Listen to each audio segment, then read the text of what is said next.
Alright, ladies and gentlemen, I am Richard Leland Neal, and today I am here to review for you The White Cat and the Monk by Joe Ellen Bogart, illustrated by Sidney Smith.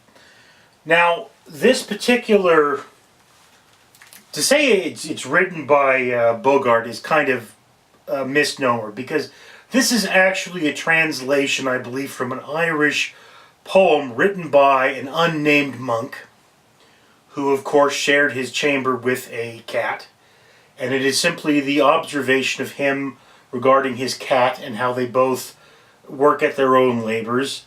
Again, the style, this is a very meaty illustration style. You can tell they're large illustrations. I believe these are dark watercolors, and they do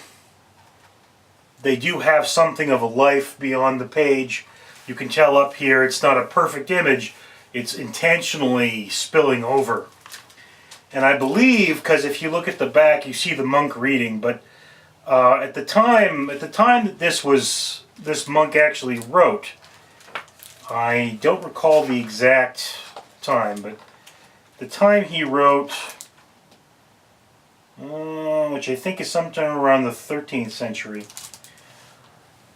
What it is you had monks who would be copying the Bible and other important books, and this monk probably spent a lot of time in his chamber sitting there with an inkwell and a quill writing, and then he wrote down this, and this particular story has been preserved. I believe it is somewhere in Germany now, the book says.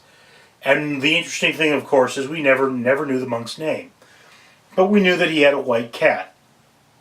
And, you know, by the look of it, this could actually be a fire point, what we call a fire point today, which is a white cat with blue eyes and certain other color pigments, not a pure white cat, but otherwise it could have just been a white cat. And again, I love animal tales.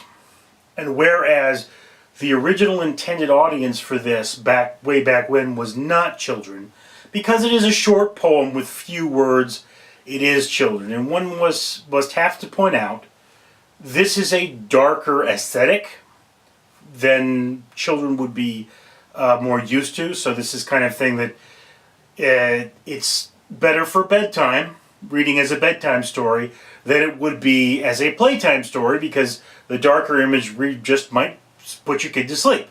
That's a thing to know about it. Other than that, this of course was a very quick read. I enjoyed it quite a lot. I connected with this character because I have cats of my own. I love animals. And if you love animals, The White Cat and the Monk is definitely an excellent book for you. I thoroughly enjoyed it. Anyway, that's my opinion. I'd love to hear yours. Down in the comments below, I am Richard Leland Neal.